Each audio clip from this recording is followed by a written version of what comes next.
Welcome to the Tea with the Masters podcast, featuring three of the world's leading martial arts experts: the warrior, world-breaking champion, holder of multiple world records, professional teacher, mentor, and World Martial Arts Congress representative for the Republic of Ireland, Sifu Keith Fanning; the scholar, author, speaker, mentor, business coach, life coach, and president of the USA Hapkido Union, Grandmaster Richard Hackworth; the philosopher, author, language culture, and leadership development teacher, and spokesmodel for the World Martial Arts Congress, Instructor Ma. This show is sponsored by World Martial Arts Media. Com, the world's leader in martial arts education, information, and entertainment. We invite you to like and share this video with your friends and subscribe to this channel so that you never miss an exciting episode. Now let's get on with the show. Hi, and welcome to Tea with the Masters podcast. My name is Sifu Keith Fanning, Blue Dragon Ming Chuan, Dublin, Ireland. Today I'd like to talk to you about longevity in martial arts. This is something my master and I talked about in depth a long time ago. He said that after the age of 35, that you really need to focus on more of the internal arts, speed and accuracy, because hitting the heavy bags was still a young man's game. So pounding the bags, pounding the roads when you're jogging, there were things that the younger guys could do.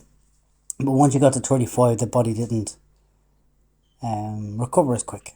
So going down the road of recovery, if you weren't supplementing correctly, if you weren't making sure that you had the correct stuff going into your body, it would mean that recovery would take longer and you'd start to feel your age.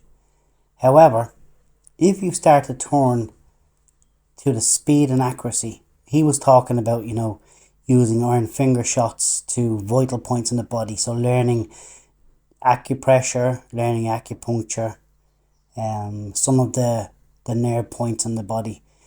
You can now deliver a strike with more purpose rather than just, jab cross or whatever. You could actually flick out a thumb shot to a vital point and stop your opponent in his tracks. So he talked about longevity in the martial arts this way, because in his opinion, I'll say his opinion because that's a better way to put it, but in his opinion, he said all the years he had done heavy bag work, he had done heavy sparring, heavy fighting. That was great as a young man. But now, he didn't have the energy to fight a young man. He didn't have the energy to keep going round after round. So instead of trying to fight this way, he switched over now and learned how to deliver some of the internal shots, some of the more vital point shots. And again, it made him, number one, more dangerous, but number two, it gave him peace of mind that when it came to an altercation, that people would put their fists up and he automatically knew they wanted to box or they wanted to punch or fight. He had a funny way of attracting altercations. That's another story though. But when you talk about being able to deliver a thumb shot to a liver vital point and stopping a guy flat in his tracks, and I'm talking about this particular one because I've seen him do it, when he hit the guy in a liver point and the guy's face started to turn blue. So we've all been winded, we've all been, we get that punch in the diaphragm, solar plexus, and you suddenly get that winding. It takes about 2.5 seconds for that to release. But when you get liver winded, it's a little bit different. It takes about 5 or 6 seconds to release. Now, this is all estimated because every time you hit somebody different, every person reacts different to it. But the liver winding does create a different feel. The day he caught the guy with the liver shot, it meant that he was able to delay things and talk to the guy and say, we really don't want to go any further with this. And the guy kind of agreed and they came to an amicable finish. But the point of the story is, when you're doing high impact martial arts, we take kickboxing, we take taekwondo, we take some of these, we've got bag work, we got jumping, we got heavy pounding, we might be getting sparring ready, you go for a jog. All these things kind of play a factor in your overall recovery and your longevity in the martial arts. And when it comes to making sure you stay that bit further in martial arts, it comes down to the fact of your body's recovering quicker, your training is smarter, not harder. These are all the things that my master talked about. There's a lot of things I could go into this, and it could be quite controversial, because I have talked to some taekwondo masters in the past who have agreed that their knees were suffering, their lower back was suffering from the jumping, the jump kicks. They now had to alter their training. That was just one master in particular. Then there's been some kickboxers who still love the heavy bag, still love the endorphins released after hitting the heavy bag, but the recovery the next day was very, very harsh, because their elbows were paying for it, their shoulders were paying for it. These are the things we have to take into consideration when it comes to our longevity. I would like to do another piece on this, kind of delving into some of the finer points of what I've experienced, not just the conversations with my master, but where he led me in terms of vital points that will stop an opponent in his tracks. People have talked in the past about, the fabled DIMAC and stuff.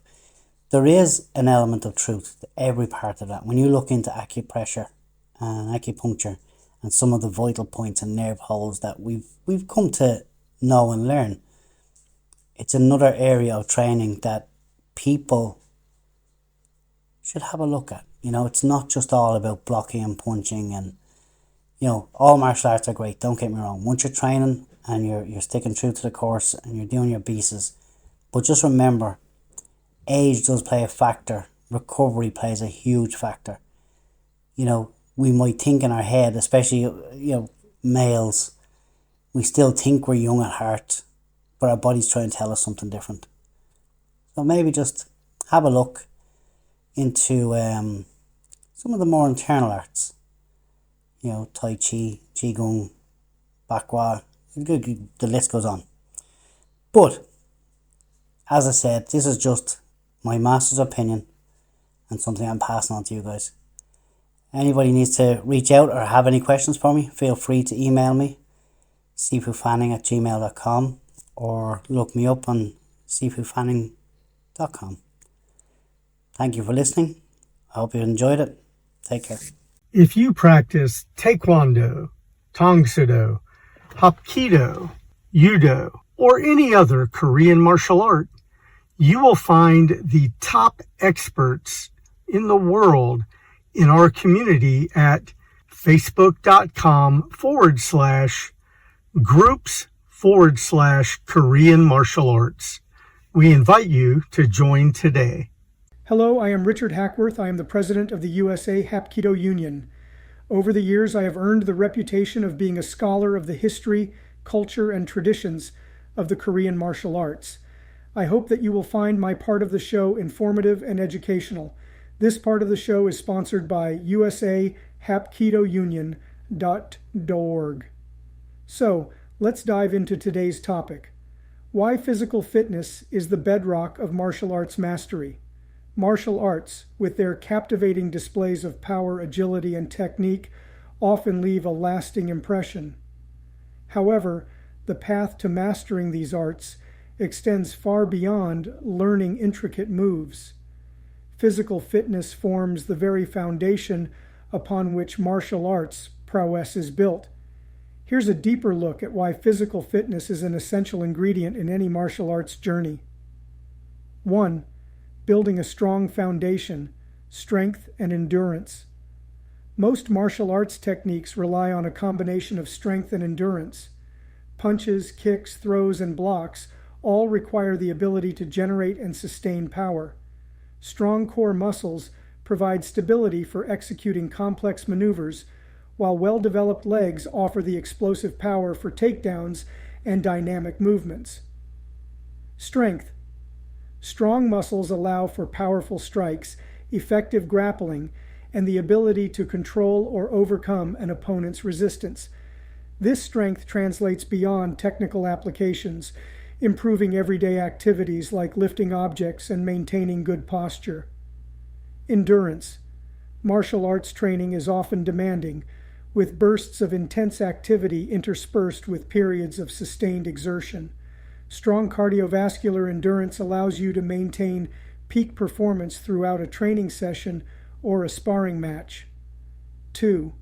Enhanced flexibility and mobility for unrestricted movement. Martial arts involve a wide range of motions, from high kicks to deep stances. Limited flexibility restricts movement, hindering technique execution and increasing the risk of injury. Regular training improves joint mobility and overall flexibility, allowing for smoother transitions between techniques and more efficient movement. Flexibility. Increased flexibility allows for greater range of motion in kicks, throws, and joint locks. This agility is crucial for adapting to an opponent's movements and executing techniques effectively. Mobility. Good mobility ensures proper alignment and coordination throughout training. This reduces the risk of muscle strains and joint injuries, allowing you to train safely and consistently. 3. Sharper reflexes and improved coordination. Martial arts training demands quick reactions and precise movements. Regular training improves hand-eye coordination, reflexes, and overall body awareness. This allows you to react more instinctively to attacks, block incoming strikes, and capitalize on openings in your opponent's defense. Reflexes. Faster reflexes enable you to react quickly to an opponent's movements, allowing you to evade attacks or initiate your own counters before they become a threat. Coordination. Improved coordination ensures smooth execution of complex techniques. This involves the harmonious synchronicity of your limbs, core, and balance during martial arts movements. 4. Building resilience and injury prevention. Martial arts training can be physically demanding, stressing your body in various ways. However, consistent physical conditioning strengthens your body's overall resilience, making it better equipped to handle the rigors of training and reducing the risk of injuries. Injury prevention, strong muscles, and improved flexibility significantly reduce the risk of sprains, strains, and other training-related injuries. Resilience. A well-conditioned body recovers faster from training and can withstand the physical demands of martial arts practice more effectively. 5. Enhanced balance and stability. Maintaining balance is crucial in martial arts. Whether you're throwing a punch, maintaining a defensive stance, or grappling with an opponent, good balance ensures control and stability. Balance. Strong core muscles and proper body awareness play a key role in maintaining balance. This allows you to remain steady during dynamic movements and prevent being easily off-balanced by an opponent's attacks. Stability. A stable base allows you to generate more power in your strikes and throws, and also provides a strong foundation for effective grappling techniques. Synergy of mind and body building physical fitness isn't just about adding muscle, it's about creating a well-oiled machine capable of executing your martial arts knowledge with precision and power. Physical conditioning complements your technical skills, allowing you to react instinctively, adapt to dynamic situations, and push your limits during training. Ultimately, physical fitness is an ongoing journey in martial arts.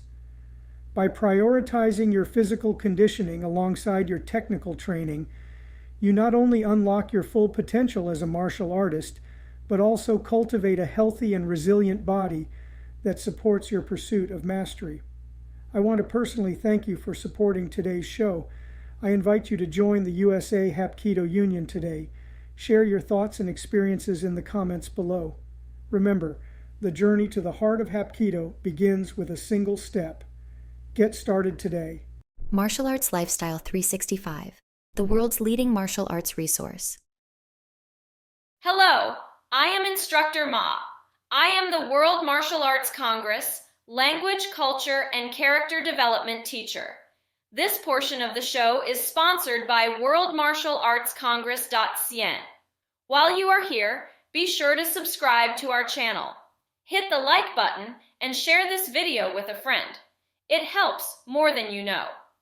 Beyond the kicks and punches, the enduring power of philosophy in martial arts.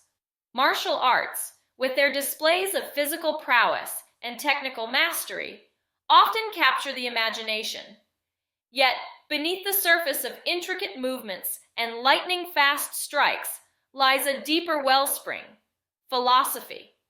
For the true master, martial arts are more than just self-defense. They are a way of life, a philosophy in motion.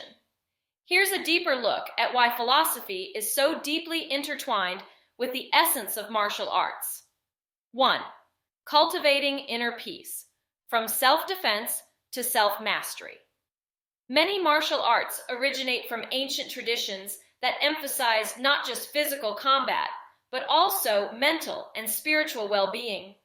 Philosophical principles guide practitioners towards attaining inner peace, self-control, and a sense of harmony.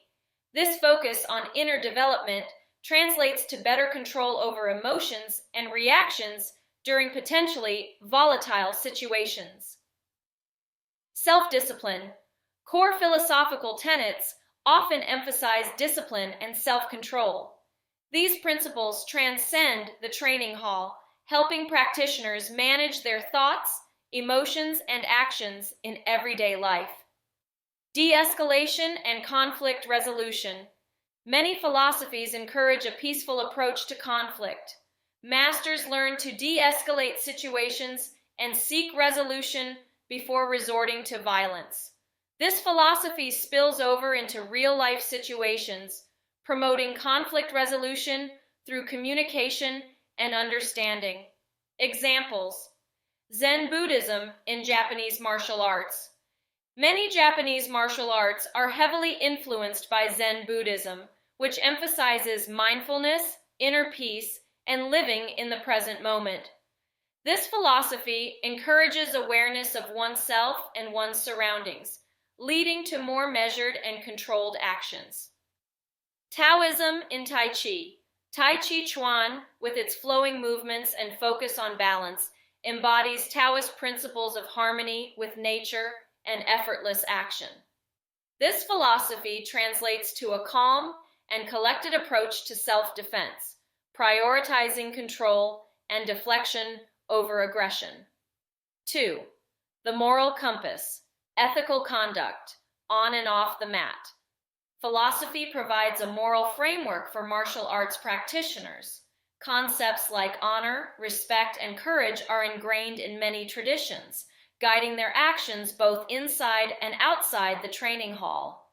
Respect for opponents and instructors. Respect for opponents, even during sparring, is a core principle in many martial arts. This philosophy fosters a sense of sportsmanship and humility, promoting growth through mutual respect. Responsibility and ethical use of force. Philosophical ideals emphasize using martial arts skills only for justified self-defense or the protection of others. This promotes responsibility and discourages the misuse of force. Examples: Bushido in Japanese martial arts. Bushido, the way of the warrior, is a Japanese code of ethics that emphasizes loyalty, honor, and self-sacrifice. This code guides samurai and martial artists in their conduct, both in battle and in everyday life. Chivalry in European martial arts. European martial arts traditions often incorporated chivalric ideals such as courtesy, respect for women, and defending the weak. These philosophical elements fostered a sense of nobility and responsibility in practitioners. 3. Continuous learning, a journey of self-discovery. Martial arts are a lifelong pursuit. Philosophical principles encourage constant learning, self-reflection, and striving for mastery over oneself. This journey of self-discovery extends beyond the physical aspects of training, fostering intellectual and spiritual growth. Open-mindedness. Philosophies often promote open-mindedness and a willingness to learn from others. This allows masters to refine their techniques, adapt to new situations, and continuously improve their skill set. Humility. The pursuit of mastery necessitates acknowledging areas of growth. Philosophical teachings encourage humility and a constant striving to learn and improve. Examples: Wu Wei in Chinese martial arts. Wu Wei, a Taoist concept meaning effortless action, emphasizes doing things in harmony with nature and the flow of energy. This philosophy encourages practitioners to be adaptable and responsive during sparring rather than forcing techniques. Shoshin, beginner's mind, in Japanese martial arts. Shoshin emphasizes maintaining a beginner's mind, approaching each training session with an open mind and a desire to learn. This philosophy encourages continuous learning and prevents stagnation in one's martial arts journey. The synergy of mind and body. Philosophy is not merely an intellectual pursuit. It's a practical guide for navigating the world and applying martial arts principles in everyday life.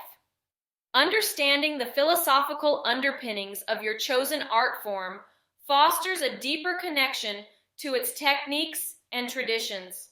It allows you to go beyond the physical movements and develop a holistic approach to self-improvement. Ultimately, for the true master, philosophy is the driving force behind their martial arts journey, shaping their actions and guiding them towards a life of purpose, respect, and self-mastery. For more information on the World Martial Arts Congress, please visit our website at www.worldmartialartscongress.cn.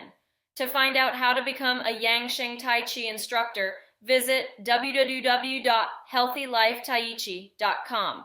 If you got something from this video, and I hope that you did, it would mean a lot to me if you liked and commented on this video. Thank you for watching. You have been enjoying the Tea with the Masters podcast, the world's foremost martial arts lifestyle podcast. On behalf of our show hosts, we thank you for watching and remind you to visit our sponsor, worldmartialartsmedia.com, the world's leader in martial arts education, information, and entertainment. We look forward to having you join us again next time. We love to hear from you, so please feel free to leave us some words of encouragement in the comments section.